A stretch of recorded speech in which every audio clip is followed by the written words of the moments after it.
There's so much that brings me here. The peace of being out in the wilderness without all of the technology. Being on the horse just helps you feel grounded. Okay, flew to Reno naturally from Australia. Probably get the accent.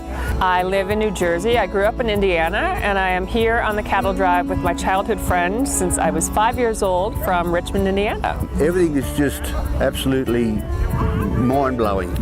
And the excitement of running after the cattle. All the people are just so energetic here. Fantastic food, who knew? Really, really wonderful food. This year my son's on the cattle drive, and so I'm just looking forward to enjoying him having a new experience and having something to share with him. Oh, landscape. This is amazing. The